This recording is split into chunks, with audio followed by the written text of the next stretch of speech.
안녕하십니까 시청자 여러분. 11월 3일 금요일 윈TV 생방송 시카고 지금의 전혜윤입니다.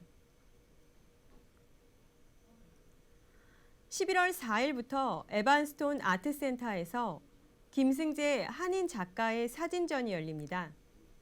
강렬한 풍경 속 관찰자와 자연과의 관계를 재발견하는 장이 된다고 합니다. 12월 17일까지 계속된다고 하니 한인 동포 여러분들의 관심 부탁드립니다. 시카고에 있는 많은 한인 예술가들의 활동을 응원합니다.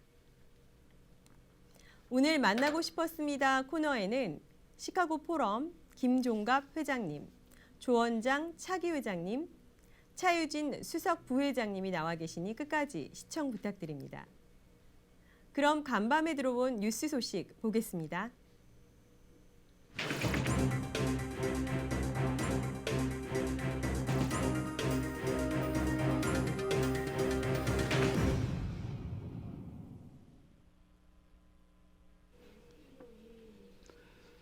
간밤에 들어온 뉴스 정리해 드리겠습니다. 뉴스 브리핑 시간입니다. 첫 번째 소식입니다. 다음 주에 바이든 대통령이 일리노이를 방문합니다. 11월 9일인데요. 자신의 의제에 대해 홍보하고 모금 행사를 가질 계획이라고 밝혔습니다. 2주 동안 농촌 지역을 방문하며 지역 경제 활성화를 위한 구체적인 방안을 강조할 예정입니다. 지난 1일 미네소타에 있는 한 농장을 방문해 딘 필립스 연방 하원 의원의 정치적인 힘을 실어주는 동시에 모금 행사를 열었습니다. 바이든 대통령은 최근 농촌 지역에 50억 달러 이상의 인프라 개선 방안을 발표한 바 있습니다. 그 방안에는 초고속 인터넷 확대, 지역사회 기반 개선, 기후변화 대응 농업기술 투자 등이 포함되어 있습니다. 해당 자금은 바이든이 추진하는 인프라 건설 계획과 더불어 인플레이션 감축법으로부터 나오게 됩니다. 두 번째 소식입니다. 신규 실업수당 청구가 증가를 계속하고 있다는 소식입니다. 미국의 노동시장 과열 상황을 가늠할 수 있는 실업수당 청구 건수가 증가했습니다. 2일 노동부 발표에 따르면 지난주 신규 실업수당 청구 건수는 21만 7천 건으로 한 주 전 대비 5천 건 증가했습니다. 월스트리트 저널이 집계한 전망치 21만 4천 건을 소폭 웃돌았습니다. 지난 9월 둘째 주 이후 7주 만에 가장 높은 건수를 나타내고 있습니다. 신규 실업수당 청구 건수는 7월 이후 내림세를 보이다가 9월 이후 20만 건 초반에서 등락을 거듭하고 있습니다. 최소 2주 이상 실업수당을 신청을 하게 되는 계속 실업수당 건수는 181만 8천 건으로 직전 주 대비 3만 5천 건 증가했습니다. 이런 노동시장 과열이 인플레이션 고착화를 초래할 수 있다고 보고 연준은 고용 관련 지표를 눈여겨보고 있다는 소식입니다. 세 번째 뉴스입니다. 미국인들의 소비가 멈추지 않는다는 이야기인데요. 월스트리트 저널이 최근 미국인들이 이런 소비 추세를 멈추지 않는 이유를 분석했습니다. 첫 번째 이유로는 미국인들이 일자리 전망과 급여에 굉장히 낙관적이라는 이야기입니다. 구인난 때문에 급여는 빠른 속도로 오르고 있었고 실업률은 역사적으로 최저치에 머물고 있습니다. 다음은 낮은 모기지 금리 혜택을 누리는 사람이 아직도 많다는 점입니다.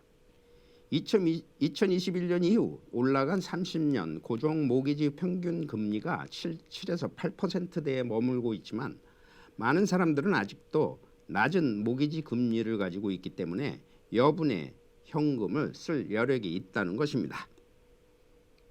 다음은 팬데믹 기간 동안 저축을 할 수 있는 기회가 됐고 그 혜택을 아직도 보고 있다는 분석입니다. 당시 모아두었던 저축액 추정치는 수천억 달러에서 1조 달러 이상으로 보고 있습니다. 네 번째 이유로는 여유가 있을 때 사투자는 소비 행태 때문입니다. 경기 침체 가능성에 대한 우려가 제기되면서 돈의 가치가 점점 더 하락할 것을 우려하다 보니 당장 그 돈을 사용하고 싶어 한다는 것입니다. 소비를 지속하는 마지막 5번째 이유로는 자기만의 시간을 갖고자 하는 열망입니다. 예전에는 돈을 벌게 되면 지출에 무척 신중했지만 이젠 돈을 적게 벌더라도 나를 위해 투자를 할 수 있는 여유를 가지고 싶어 한다는 것입니다. 그러나 이러한 트렌드와는 달리 소비 습관이 지속되기는 힘들다는 징후도 있습니다.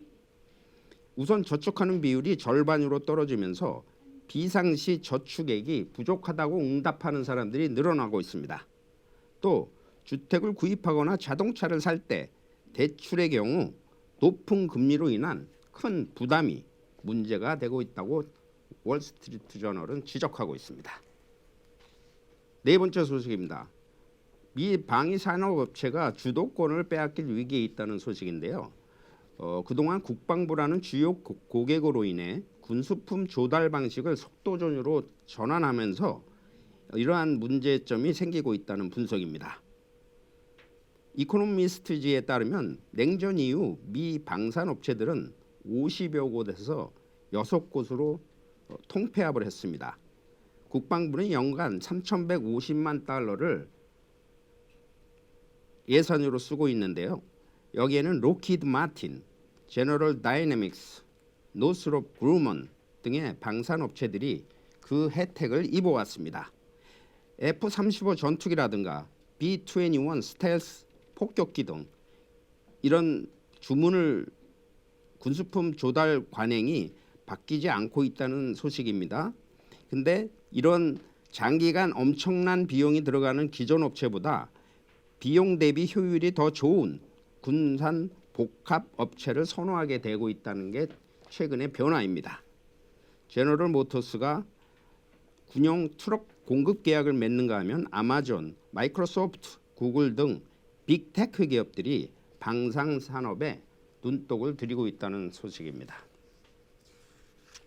한인의 소식입니다.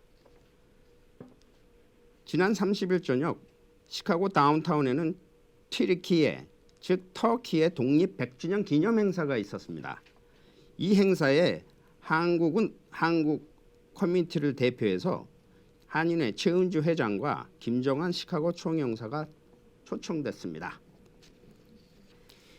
2023년은 튀르키예 민족운동 이후 100주년이 되는 해로서 세계 곳곳에서 튀르키예는 기념 행사를 가졌습니다. 엔긴 트레신 총영사와 더불어 레제프 에르도안 대통령의 기념사가 영상으로 전해졌습니다. 한국과 튀르키예는 아시다시피 형제 국가라는 인식을 가지고 있습니다. 지난 8월 다운타운 메기팍에서 개최된 K 페스티벌에 튀르키예 총영사가 직접 참석함으로써 한인 사회 각계 단체장과 서로 인사를 나누는 계기가 됐습니다. 이로 인해서 이번 행사장에는 한인 회장과 더불어 총영사가 터키 즉 튀르키예 외국 인사들과 서로 한인 커뮤니티를 소개하고 상호 협력 방안을 논의하기도 했습니다. 뉴스 브리핑 마치겠습니다. 시카고 한국일보 이전봉이었습니다. 시카고 한국일보 헤드라인 뉴스입니다. 시카고 난민 이민자로 고민과 대비. 세인트루이스는 이주민 환영.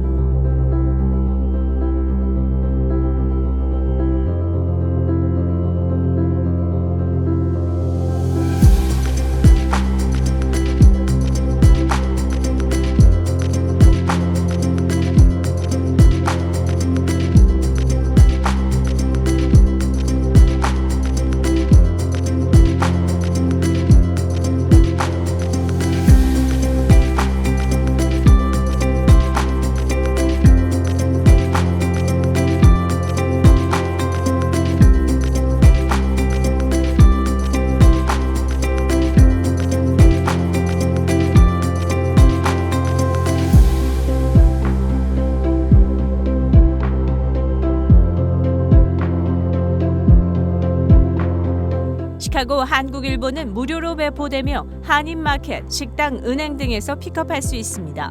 또한 www.chicagokoreatimes.com을 통해 전자신문으로도 만나볼 수 있습니다.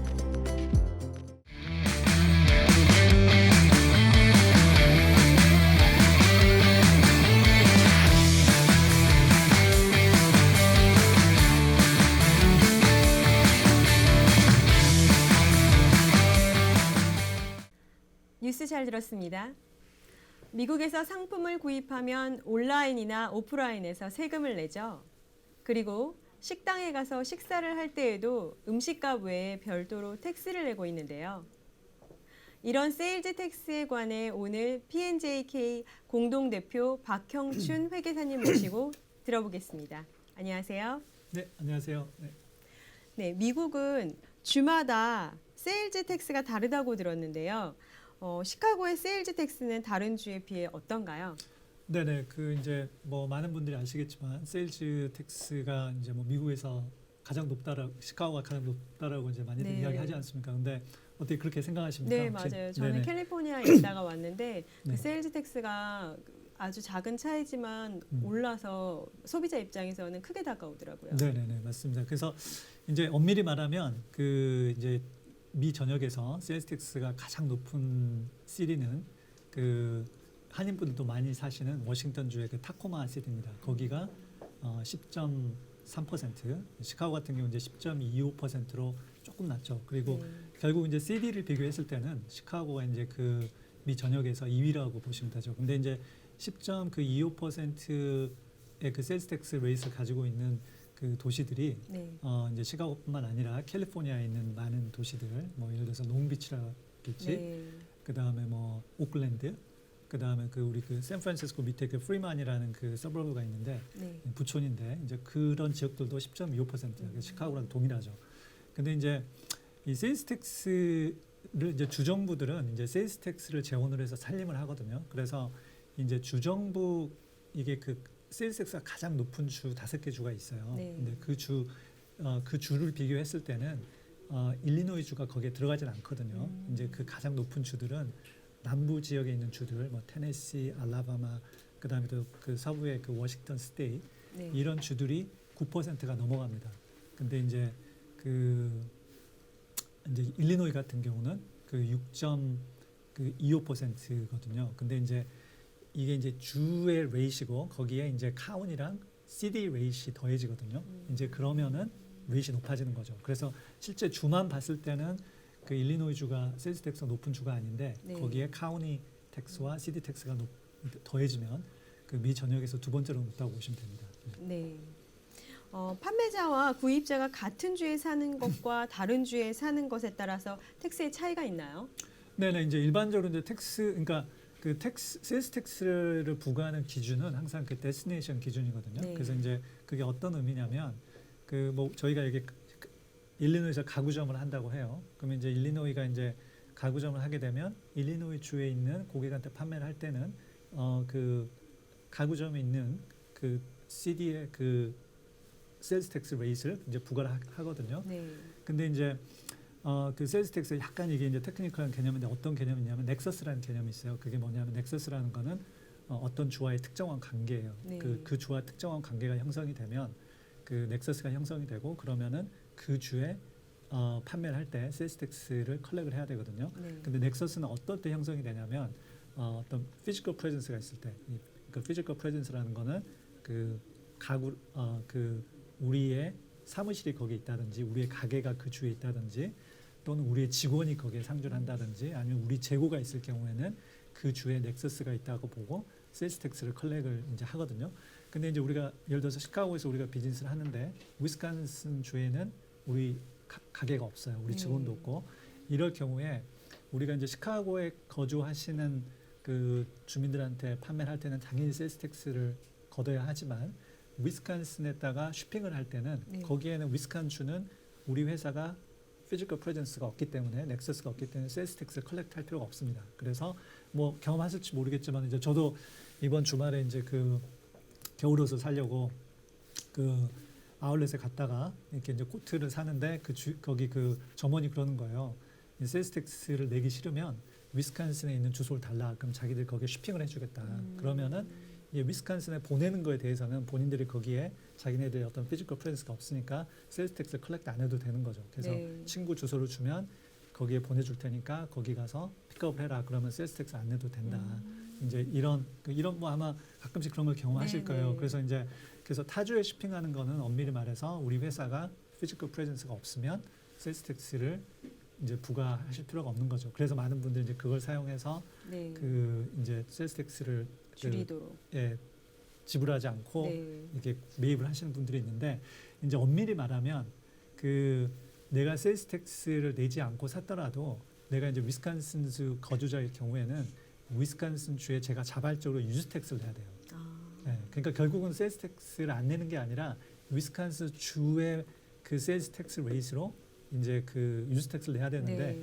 이제 많은 그 개인 납세자분들은 안 내시죠. 그러니까 이제 우리가 이제 뭐 인터넷에서 구입을 하게 되면 그 초기에 아마존이 생겼을 때 아마존이 이제 시애틀만 그 자기네들 그 피지컬 프레젠스가 있다 보니까 그 워싱턴 스테이트 외에 판매를 하게 되면 세일즈 텍스를 컬렉트하지 않았거든요. 네. 근데 지금은 틀리죠. 지금은 아마존이 모든 주에 있기 때문에 피지컬 프레젠스가 있기 때문에 아마존에서 구입하셔도 이제 세일즈 텍스 다 컬렉트해야 되는데 네.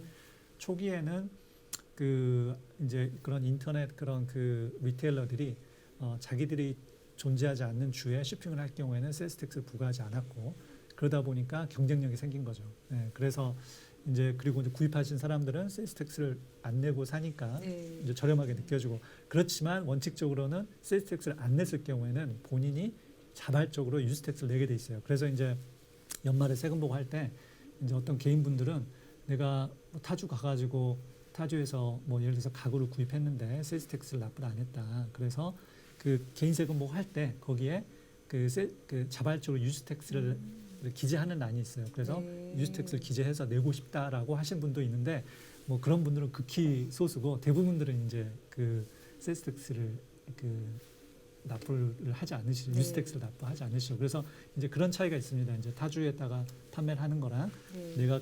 내가 그 비즈니스 가지고 있는 그 현재 그 거주하는 주에 판매를 네. 하는 거랑 그런 차이가 있습니다. 네. 네.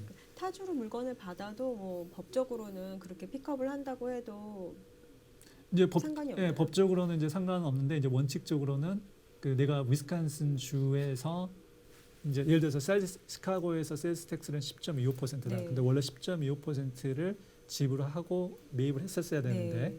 전혀 세일즈 텍스 안 그러지 내고 않고. 이제 위스콘신에 쇼핑을 해서 픽업을 하는 거죠. 네. 그럼 전혀 세일즈 텍스 안 내지 않습니까? 네. 그렇지만은 원칙적으로 내가 그 데스티네이션 기준 위스콘신에 그 도착했던 그 주소지의 세일즈 텍스 레이트에 근거해서 유즈 텍스를 내야 돼요 원칙적으로는. 근데 이제 그걸 많은 분들이 안 하시는 네, 거죠. 자발적으로 네. 해야 되는 거기 때문에. 근데 이제 뭐 좀 뭐 그 세일즈 텍스가 가장 낮은 5개 주가 있어요. 어딘가요? 그 중에 하나가 위스콘신 주입니다. 그래서 가까운 예, 주네요. 이제 쇼핑을 해서 위스콘신에서 픽업을 해서 내가 자발적으로 유즈 텍스를 낸다 그래도 시카고보다는 레이트가 낮죠. 네. 예, 그러니까 이제 뭐 조금 그 만약에 박인 그 세이 네, 이게 박인 퍼처스를 원하신 분들은 뭐 이제 그런 식으로 또 하시는 분들도 있으시죠. 네, 예. 그렇군요. 최근 사우스다코타와 웨이페어 케이슨에 대한 대법원 판결에 의해서 세일즈 텍스에 큰 변화가 있다고 들었습니다. 특히 인터넷으로 사업하는 자영업자분들께 큰 영향이 있을 것 같다고 하는데 어떤 영향이 있고 자영업자분들이 유의할 점이 있다면 무엇일까요? 네네. 그 지금 이제 좀 전에 이야기했던 거랑 연결되는 이야기인데 네. 지금까지 이제 우리가 그 한인분들 중에서도 그 인터넷으로 판매하시는 분들이 굉장히 네. 많으시거든요. 근데 이제 조금 전에 이야기했듯이 우리가 이제 그 넥서스가 없으면 우리가 시카고에 거주하지만 뭐 20개 주에 판매를 한다 그래요. 네. 그 판매를 하는데 그 주에 그 넥서스가 없을 경우에는 그 세일즈 텍스를 컬렉트 할 필요가 없거든요. 네. 그러다 보니까 그 이 인터넷으로 판매하시는 분들이 굉장히 이제 경쟁력이 있으셨던 거죠. 네. 근데 이제 그러다 보니까 아까 처음에 이야기 드렸듯이 그 세일즈 텍스를 재원으로 해서 네. 이제 주정부들이 살림을 하거든요. 근데 자꾸 인터넷 세일을 통해서 사람들이 세일즈 텍스를 컬렉을 안 하니까 주정부들이 재정적으로 너무 힘들어지는 거예요. 그래서 이제 주정부들이 우리가 뭐 흔히 말하는 인터넷 텍스를 부과해가지고 세일즈 텍스를 다 컬렉을 해서 우리가 주정부의 재원을 늘려야 된다는 그런 디스커션들이 네. 오랫동안 있어 왔는데 이제 결정적으로 2018년에 그 사우스다코다랑 그 웨이페어라는 회사가 이제 소송이 붙어가지고 대법원 판결이 났습니다. 그래서 5대4로 판결이 나가지고 이제는 그러니까 넥서스, 피지컬 프레젠스가 없더라도 네. 그 이코노미 넥서스가 발생을 하면 무조건 세일즈 텍스를 컬렉트해야 된다. 그게 무슨 말이냐면 기존에는 많은 그 인터넷 그 리테일러들이 그 타주에 우리의 어떤 그 피지컬 프레젠스가 없으면 세일스 텍스를 부과하지 않고 판매를 했고 그래서 굉장히 경쟁력이 있었죠. 근데 이제는 모든 주가 피지컬 프레젠스가 없더라도 그러니까 이코노미 넥서스라는 걸 만들어서 그 일정 트레시홀드 넘어가면 무조건 세일스에서 컬렉트하게 돼 있어요. 그게 이제 주마다 틀리는데 예를 들어서 일리노이주 같은 경우는 일리노이에서 판매되는 그 매출이 10만 불을 초과하거나 200건수 shipping이나 트랜잭션을 넘어갈 경우에는 무조건 세일스에서 컬렉트하게 돼 있어요. 그리고 뭐 캘리포니아나 뉴욕이나 뭐 텍사스주 같은 경우는 50만 불 우리 주에서 50만 불의 매출이 발생을 하면 무조건 세일스 텍스를 컬렉트해라.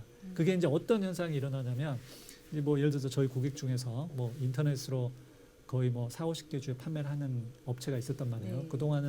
그동안은 이제 그 다양한 주에 시카고에 베이스를 두고 다양한 주에 판매를 했었는데 지금까지는 세일스 텍스 일리노이 주의 주소를 보고 일리노이 주에서 주문하신 분들은 세일스 텍스 컬렉트하고 그 외의 주에서 주문하신 분들은 세일스 텍스 컬렉트 안 했어요. 그러니까 굉장히 가격 경쟁력이 있었던 네. 거죠.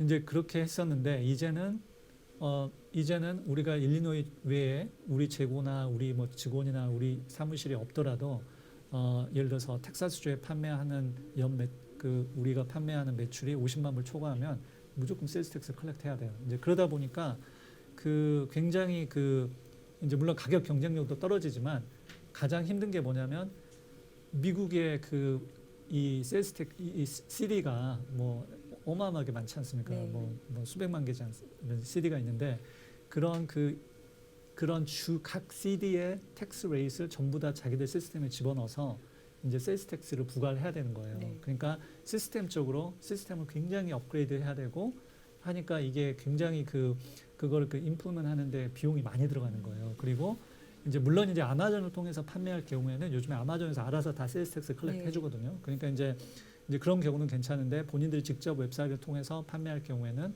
그거를 인플루먼하는데 비용들이 너무 많이 들어가고 소프트웨어나 뭐 프로그램도 다 바꿔야 되고 그리고 이제 그러다 보니까 그런 비용적인 측면에서 힘들고 그러다 보니까 많은 그 업체들이 아직 안 하신 분들도 있으세요. 근데 이게 보통 2018년에 대법원 판결이 나왔고 2019년부터 많은 주들이 시행을 하고 있거든요. 이제 2019년부터 시행을 하고 있는데 이제 몇 년 동안은 뭐 약간 주정부들이 이제 시작이 됐으니까 뭐 유예 기간을 뒀다가 지금 최근 본격적으로 많은 주정부들이 감사를 하기 시작했어요. 네. 그래서 뭐 저희 고객 중에서도 캘리포니아나 텍사스주나 뉴욕주에서 감사인이 연락이 와가지고 니네들이 일리노이에 있지만 우리 주에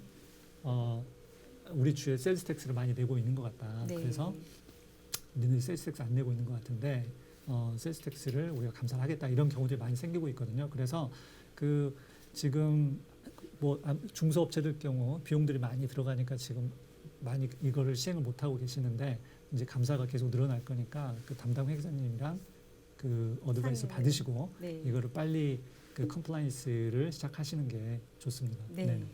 네, 오늘 아주 유익한 내용 들었습니다. 고맙습니다. 네네네 감사합니다. 지난주에 예고해드린 시카고 브로드웨이 뮤지컬 소식이 있습니다. 현재 공연 중인 뮤지컬 컴퍼니의 아시아 여배우 마리나와 직접 인터뷰를 했는데요. 지금 만나보시죠. 1인 가구의 삶과 고뇌를 그린 1970년생 뮤지컬 컴퍼니. 1970년 4월 26일 뉴욕 엘빈 극장에서 초연된 후 53년째 이어오는 뮤지컬 컴퍼니. 35세 생일을 맞이하는 싱글 주인공과 절친 5커플과 3명의 여자친구와의 관계를 통해 결혼과 인생에 대해 고민하는 과정을 다룬다.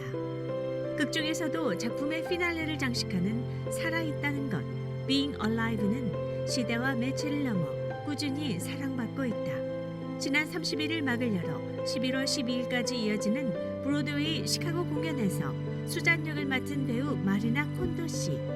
자파니즈 아메리칸으로서 한국 K-팝이라는 뮤지컬로 브로드웨이 무대에 데뷔했으며 뮤지컬계에 주목받는 배우 마리나 콘도 씨를 만나봤다. Could you tell me a little bit more about the process and what helped you feel more comfortable by opening day?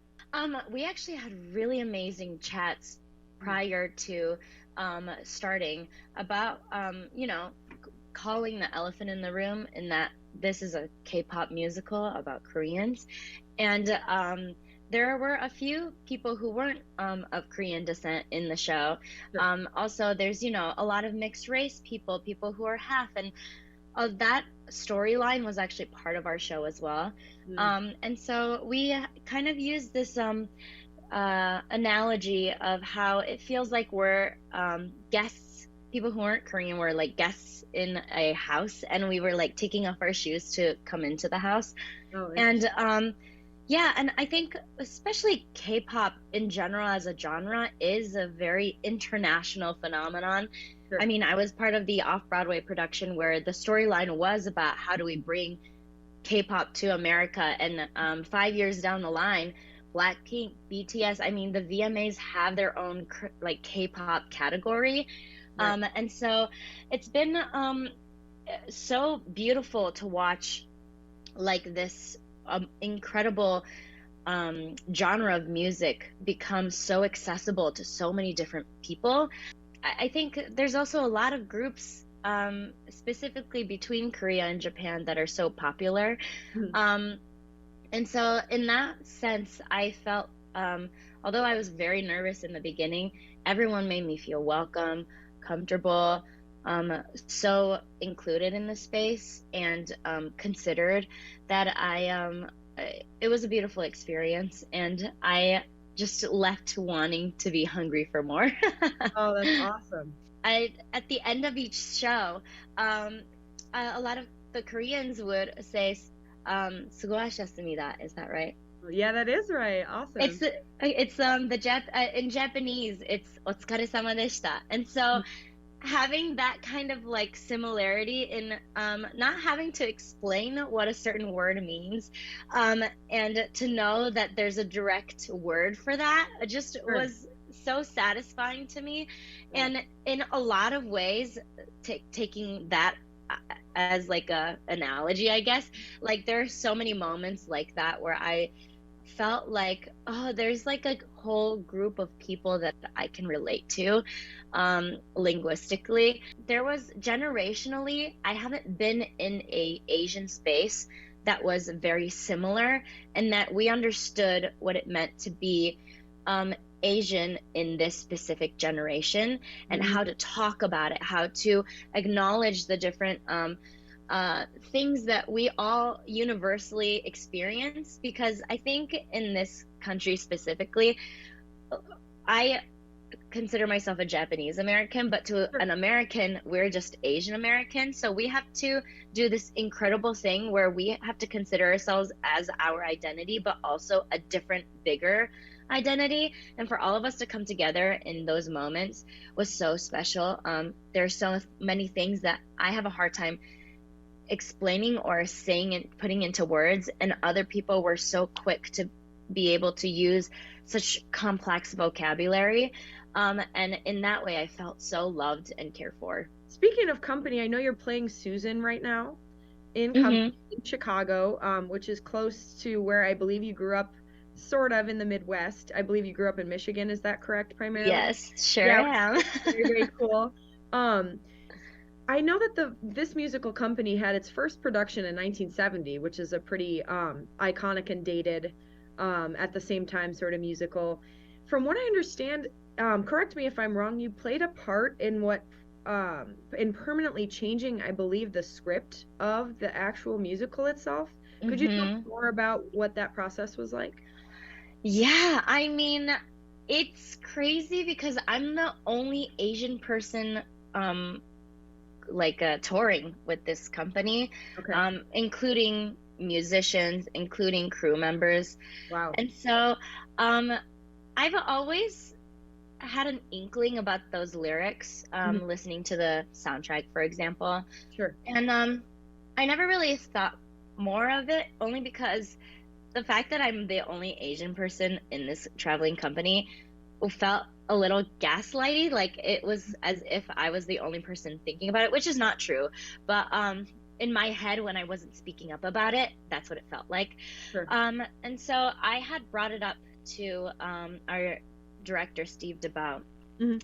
And he had found it. He was like, "Oh, I never realized it," and so we started having conversations about what are these lyrics really saying. The lyrics were smooth. He's into all those exotic mystiques, the Kama Sutra and Chinese techniques. I hear he knows more than 75. It's a moment where Susan is telling Bobby, Mhm. hey, I have this guy for you. And I'm saying these lyrics and I'm like, what am I really saying? Like, what is exotic mystiques? And how does like all of that with Kama Sutra and Chinese techniques like go together? Right. And so it turned into a really deep conversation about Asian Americans, our history in this country, um, uh, like how Asian women are and men are deeply fetishized, Sure. exoticized, Mhm. um, and also as we talked about how we are seen as like a big group of Asian Americans, even though Asia in general is so many countries, Right. and you know it made it feel like we are still exotic, we are still fetishized Mhm. sexually, and that we can be grouped together in one section. But I think ultimately, aside from that, like me saying, "Hey, I have a guy for you, Bobby," and she happens to be a Black woman. Mm. Um, what it what am I saying? What am I trying to sell her? It's not really like I'm all for woman empowerment and being able to own your sexuality as a Absolutely. woman, and Mhm. I think that's what we're trying to do. And Mhm. I don't think these lyrics are really accomplishing that in this moment. And with the gender swapping and the reiterations that we've made to make this piece contemporary and to make it work, I think that was another key piece of like streamlining this kind of idea that we're making this current show. And I'm so happy it happened. I felt seen, I felt heard and listened to. I don't think there's been a lot of people in my position. The only time that you can really change a lyric or have those conversations is when we're in the developing phases of the rehearsal.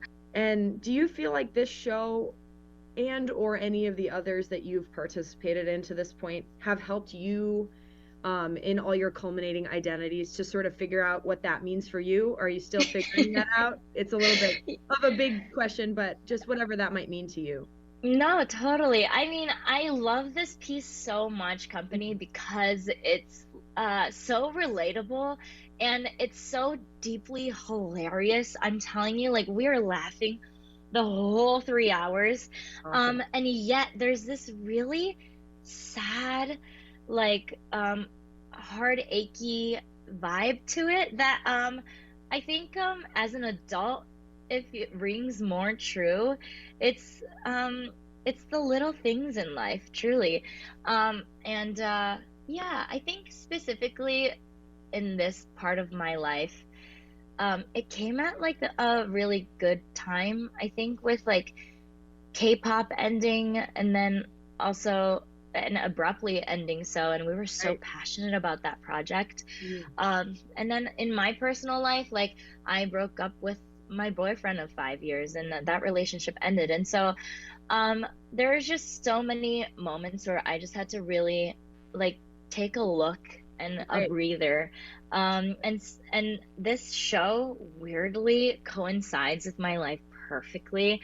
Wow. And I do get to understudy Bobby, and that's going Sure. to be coming. And I've been kind of going through a lot of conversations on my own through therapy and through just like my friends and reconnecting about the song itself is so beautiful. It really is. Like, what is it about being married and having like ultimately just a relationship? Like, why do we need it so much? And so yeah, I think all of it feels like therapy to me, and weirdly I feel like something or someone or some existence is looking upon me to like help me guide through my life. So in that way it's been it's it's comical, honestly. Yeah, that's crazy. Wow.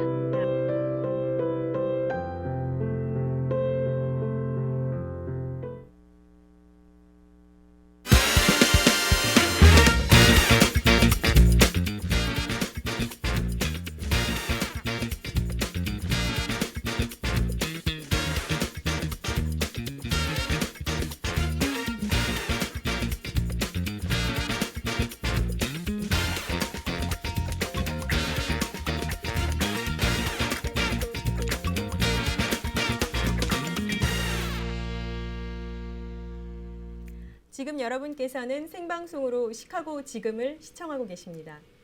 저희 프로그램은 윈 라디오, 유튜브를 통해 동시 생방송됩니다. 또한 오늘 밤 9시 재방송되니 많은 시청 바랍니다. 시카고 지금은 시청자와의 소통을 통해 유익한 방송이 되길 바랍니다. 지금 만나고 싶었습니다 코너의 초대 손님은 시카고 포럼의 김종갑 회장님, 조원장 차기 회장님, 차유진 수석 부회장님 모셨습니다. 안녕하세요. 안녕하세요. 소개 부탁드립니다. 네, 지금 12년 동안 시카고 포럼을 이끌고 온 현 회장 김종갑 인사드리겠습니다. 반갑습니다. 네, 다음 소개. 네, 안녕하세요. 2대 차기 회장을 맡은 시카고 포럼 조원장 회장입니다. 안녕하세요. 그리고 차기 회장을 도와서 시카고 포럼을 함께 이끌어갈 수석 부회장 차유진입니다. 반갑습니다. 네, 제가 보니까 직업이 이색적이라서 눈에 띄는데요. 차유진 부회장님은 건축 설계사라고 들었습니다. 네, 건축의 도시 시카고에서 어떤 작업하셨나요? 네, 모두가 다 잘 알 수 있는 그런 프로젝트로는 저기 그 밀레니엄 파크의 크라운 파운틴 그 프로젝트를 저희가 같이 그 자메 플랜자라는 그런 아티스트랑 같이 했었고요. 네. 제가 처음 시작한 프로젝트는 스퍼더스 인스티튜트라고 미시간 애버뉴에 유일한 유리 건물이 있습니다. 네, 그거랑 최근에 한 걸로는 웨커 드라이브에 CME 시카고 머컨타일 엑스체인지 거기 아주 큰 로비 레노베이션을 프로젝트의 디자인 디렉터로 참여했었는데요. 네. 그 프로젝트는 CBS의 다큐멘터리에서 또 방영된 적이 있어서 네. 예, 굉장히 재미있게 저희가 진행을 한 그런 기억이 있습니다. 네, 예. 엄청 유명하신 분을 함께 그런 자리한 건 것 아닙니다. 같아서 기쁩니다. 네, 조원장 차기 회장님은 스포츠 관련 사업 종사하고 계신다고 들었습니다. 네, 시카고에서 주로 어떤 사업 하시나요? 저는 이제 처음에는 이제 IT 대표로 네. 미국 회사에서 12년을 근무하면서 네. 이런 테크놀로지 기술에 너무 흥미가 많다 보니 네. 한국에서 있는 기술 또 테크놀로지 시뮬레이션이 다른 나라보다는 네. 훨씬 더 많이 지금 성장했는 상황에서 이런 기술을 미국에서 어떤 식으로 엔터테인먼트를 시작할까 하면서 최초로 시작한 게 이제 WJ 골프라고 해서 네. 인도어 골프 시뮬레이션이고요. 그래서 저희가 지금은 벌써 3호점에서 4호점까지 만들어가는 단계이며 네. 주로 앞으로도 계속 한국에 있는 이런 제품 기술들을 미국에 소개시키려고 하는 비즈니스를 하고 있습니다. 그렇군요. 네. 자, 그럼 이제 시카고 포럼이 어떤 단체인지 한번 들어볼까요? 네, 저희 시카고 포럼은 제가 2011년도 7월 1일 제30대 시카고 한인 회장으로 취임하면서 우리가 그 사업 계획을 논의하면서 저희가 이제 우리 사랑하는 조국을 위해서 또 우리가 의미 있는 일을 하나 하고 또 우리 시카고 한인 커뮤니티를 위해서 지역사회를 위해서 사업을 하나 하고 이래서 그런 임원들 이사들과 같이 의논하면서 우리가 이제 이 조국을 위해서는 우리 그 표기나 지도, 중고등학교 역사 교과서 이런데 그 우리의 그 아름다운 바다, 한국과 일본 사이에 있는 이런 바다, 동해라는 이름의 표기가 한국을 제외한 모든 세계에서는 그 시 오브 재팬 일본어로 표기가 되어 있다. 이런 이슈를 가지고 우리가 좀 더 미국 무성을 상대하고 또 IHO 국제 수로기구를 설득해서 빠른 시일 안에 우리가 현재 일본해로 사용되어지고 있는 이 바다 이름을 이스트시 동해와 함께 코네이밍 하자는 그런 사업을 한번 해보자 이렇게 해서 이제 그 시카고의 각 그 직능단체 대표들과 또 리더들이 함께 모여서 이런 운동을 하게 되었습니다. 그래서 시카고 포럼이 조국을 위해서는 동해 병기 운동, 또 우리 시카고 한인 지역사회를 위해서는 우리 차세대 1.5세, 2세들의 그 미 주류사회 진출을 위해서 노력하는 그런 우리 코리안 아메리칸을 지원하고 후원하자는 그런 두 가지 큰 미션을 가지고 2011년도에 출발해서 오늘에 이르게 됐습니다. 네. 조원장 차기 회장님은 2대 회장 취임을 하시는데 각오를 한번 말씀해 주시죠. 네네. 저는 이제 2대 회장으로서 제일 중요한 gathering 또 Korean community가 empowering 될 수 있는 그런 단체로 이제 시카고 포럼을 함께 하고자 하는 마음으로 이제 내년 2024년에는 저희가 4 세션을 통해서 first quarter에는 business success 또 IT로 인한 마케팅 전략 그리고 2차적으로는 자녀의 교육 education how to raise your kids with the information you have 이런 주제로 또 세 번째로는 저희 financial service를 담당하고 있는 여러 사람들에 대한 전문 지식 그리고 네 번째는 celebrating of our gathering 이런 의미로 이제 지속적으로 저희가 멘토링, 네트워킹 또 소셜 이벤트로 같이 함께 바비큐도 하고 하는 이런 공동체가 되어서 또 김종갑 회장님이 말씀하신 저희의 미션 스테이트먼트 이 동해 바다 병기 운동 Making History Right이라는 이런 주제로 또 계속 앞으로 2024년을 열심히 하려고 계획하고 있습니다. 네, 기대됩니다. 네. 김종갑 회장님 독도 동해 지키기 세계본부에서 어떤 일을 하셨는지 시청자 여러분께 말씀. 네, 지금 뭐 12년 동안 한 일은 상당히 많다고 자평을 할 수 있겠습니다. 대표적으로 제가 2012년도 또 매 5년마다 있는 2017년도 모든 그 세계 바다 문제 이슈를 관장하고 있는 국제 수로기구 모나코에 위치한 국제 수로기를 2차례 방문해서 마라토스 그 국제 수로기구 이사장님과 면담 요청과 동시에 저희들이 그 설문조사 그리고 우리가 그 모든 운동에 대해서 여러 가지 요약본을 해서 직접 그 IHO를 방문했던 기억이 정말 생생하고요. 또 저희들의 그 이런 어떤 이슈를 가지고 미 국무성 미 국무장관 면담을 요청해서 우리가 미 국무성을 방문해서 한 차례 또 3시간 동안 회의를 했고요. 우리의 동해 그 병기 운동에 대해서 또 동해가 이름이 맞다는 그런 거에 대해서 우리가 열심히 또 프레젠테이션을 한 게 기억이 납니다. 그리고 또 저희 멤버들 중에서 또 버지니아 그 스프링필드 히어링 코트에서 우리 정말 이 억울한 바다 이름 찾기 빼앗긴 바다 이름에 대해서 우리가 15분 동안 히어링에 참석해서 우리의 그 고유의 바다 이름 찾기 운동을 전개했습니다.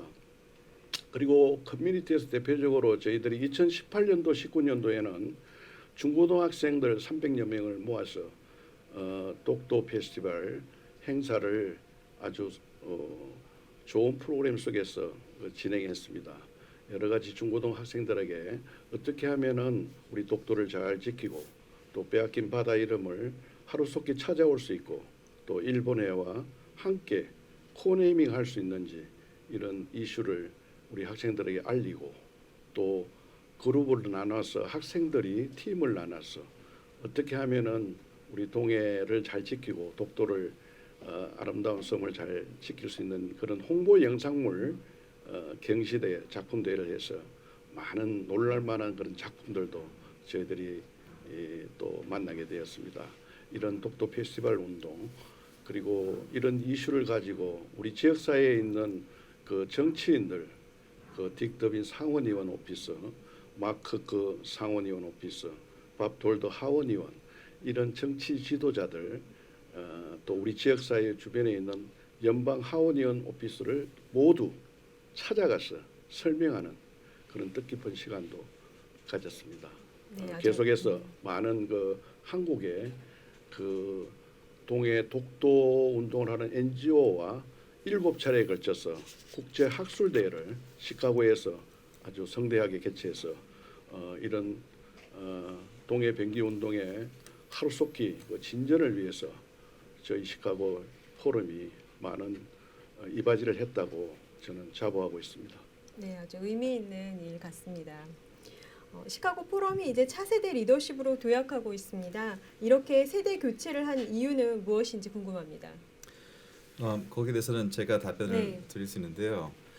세대 교체의 궁극적인 목적은 지속입니다. 그래서 지금 김종갑 회장님 비롯해서 시카고 포럼이 지금까지 여러 가지 의미 있는 그런 초점을 가지고 있었거든요. 그래서 비즈니스 성공 멘토십, 이것은 1세대들이 이 시카고 지역에서 한인 미국인으로서 살면서 체득한 그런 비즈니스 성공의 그런 노하우를 이제 2세대, 1.5세, 2세 나누는 그런 아주 정말 저 한인 커뮤니티의 그런 어떤 성장을 위해서 꼭 필요한 그러한 중요한 멘토십 이것과 그다음에 정치적으로 이제 초당적인 지원을 저희가 이제 돕고 있거든요. 그래서 당과 관련 없이 우리 한인 리더십이 주류 사회에서 진출할 수 있도록 저희가 이제 여러 가지 활동으로 또한 후원으로 지원하는 그런 일들, 그리고 또 무엇보다도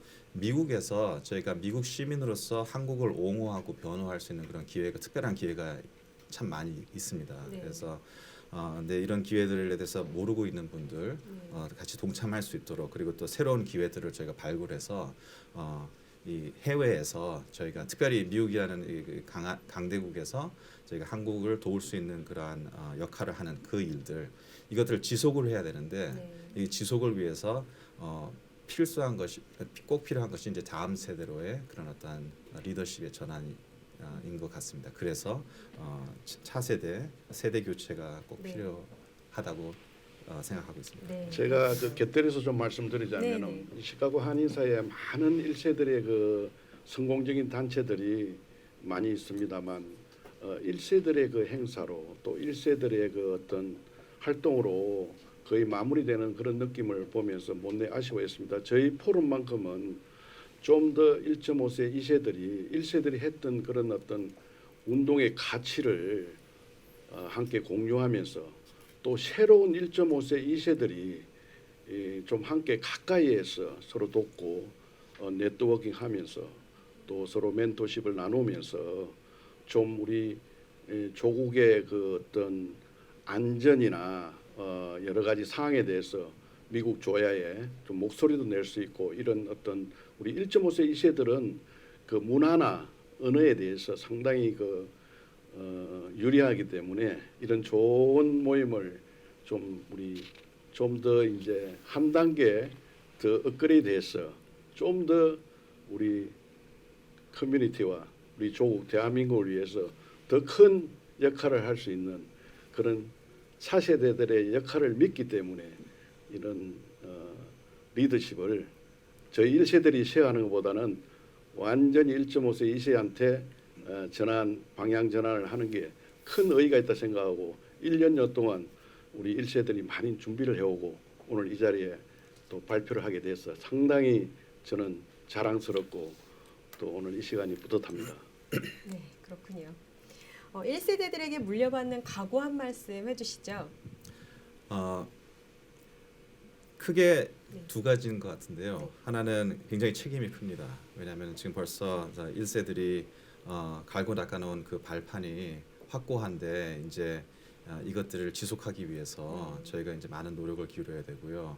그리고 다른 한 가지는 두 번째는 저희가 굉장히 익사이팅한 것 같아요. 왜냐하면 저희가 이거를 처음부터 시작하려면은 이게 굉장히 어려운 일이거든요. 사람을 모으고 그 다음에 우리 마음을 모으고 생각을 모아가지고 뭔가를 시작한다는 것이 벌써, 그런데 시카고 포럼은 이 기반이 지금 닦여지는 상황이고, 그리고 1세들이 적극적으로 다음 세대들을 찾고 세우는 그런 상황이라서 굉장히 익사이팅한 그런 opportunity인 것 같습니다.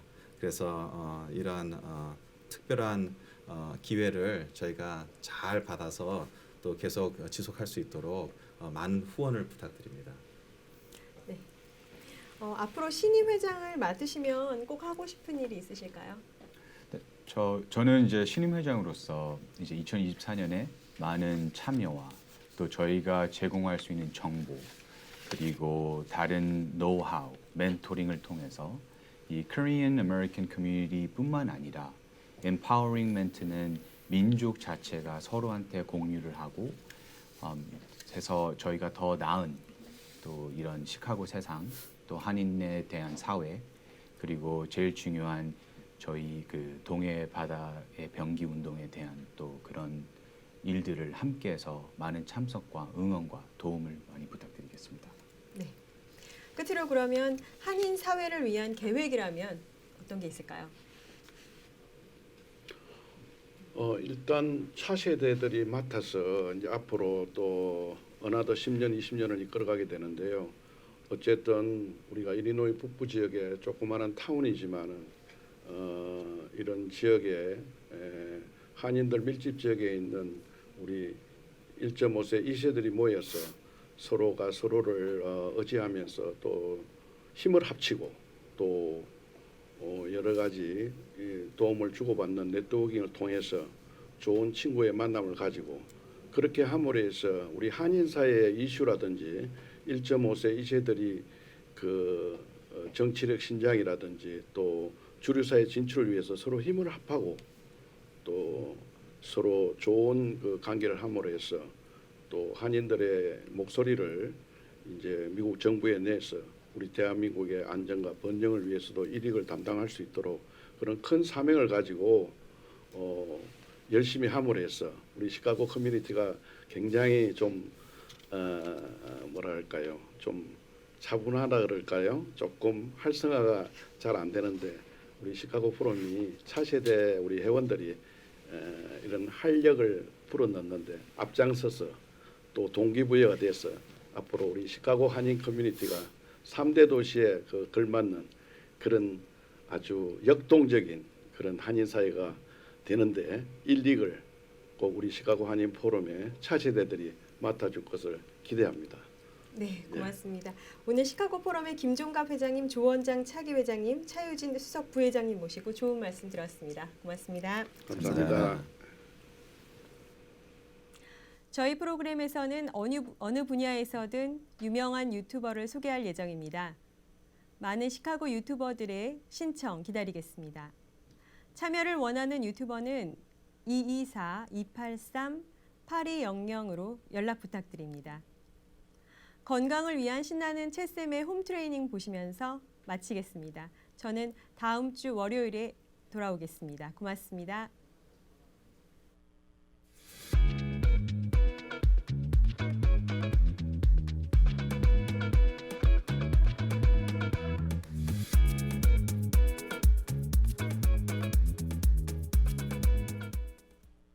윈TV 시청자 여러분들 안녕하세요. 채쌤입니다. 오늘은 2주 만에 효과 보는 팔 라인 정리 운동 저랑 함께 해보실게요. 오케이. 먼저 집에 덤벨 있으시면 가벼운 거 들고 오셔서 오늘 운동하시면 될 것 같고요. 덤벨이 없다 하시면 맨몸으로 하셔도 괜찮고요. 아니면 물병 들고 오셔서 각 한 손에 잡고 진행하면 좋을 것 같아요. 먼저 잡고 체스트 오픈, 가슴 닫았다가 열어주는 운동으로 시작할 거예요. 시작. 오케이. 이거는 가슴 운동이에요. 그래서 가슴으로 열었다가 가슴으로 다시 닫고, 팔이 아니라 가슴 닫고 늘려주고. 좋아요. 오케이. 가슴 운동도 해주셔야 돼요. 가슴이 큰 근육이라서요. 큰 근육 운동을 해주시면은 기초대사량도 높아지고, 그다음에 같은 시간에 운동을 해도 훨씬 더 다이어트에 효과적이에요. 오케이, 그렇지. 제대로 가슴 운동. 오케이. 호흡 후 뱉고 열 때 후. 그렇지. 오케이. 좋아요. 오케이. 다음에는 숄더 프레스, 어깨 운동. 90도로 덤벨 잡아주고 쭉 천장으로 뻗었다가 내려오고 쭉. 이거는 어깨 운동. 쭉. 그렇지.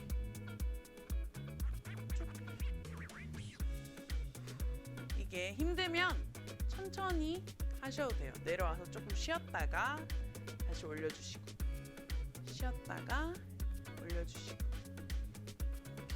어깨가 이렇게 승모근이 들리면 안 되고, 그렇지. 쭉. 오케이. 이거는 올릴 때 호흡, 후 뱉고, 후. 다시 후. 너무 내려가지 않고 90도 정도 유지하면서, 그렇지. 올려줄게요. 오케이. 다음은 프론트, 사이드로 올려볼게요. 앞으로 덤벨 올렸다가 옆으로 쭉. 앞으로 할 때는 어깨 앞쪽으로 들고, 옆으로 할 때 옆쪽 어깨로. 집중해서 앞 어깨, 옆에 어깨, 앞, 그렇지. 옆. 어깨 운동 해주시면 팔 라인이 진짜 달라져요. 저 믿고 딱 2주만 해봐요. 달라지는 게 느껴지실 거예요. 그렇지. 어깨 아프시죠? 막 근육통이 벌써 오시죠? 잘하고 있어. 그렇지. 옆으로 쭉. 오케이. 쭉 팔꿈치를 멀리 보낸다는 느낌으로요. 그렇지. 팔 말고 팔꿈치 던진다는 느낌으로. 오케이. 잘했어. 그다음엔 다시 발 어깨 넓이 정도로 벌리고 덤벨을 이렇게 크로스로 올려줄 거예요. 크로스. 그렇지.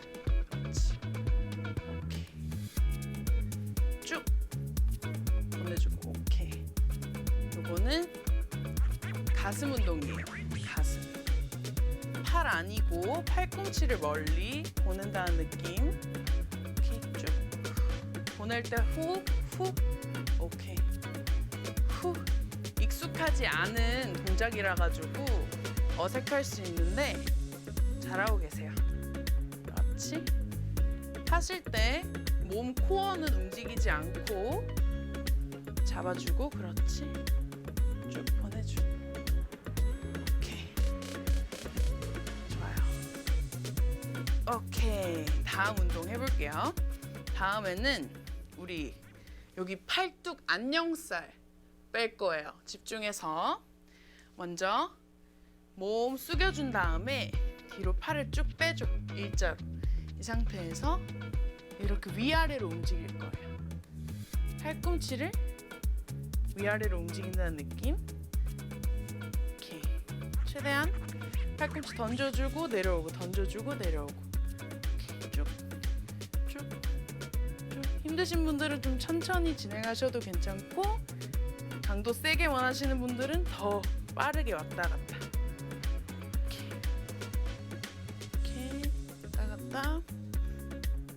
그렇지. 좋아요.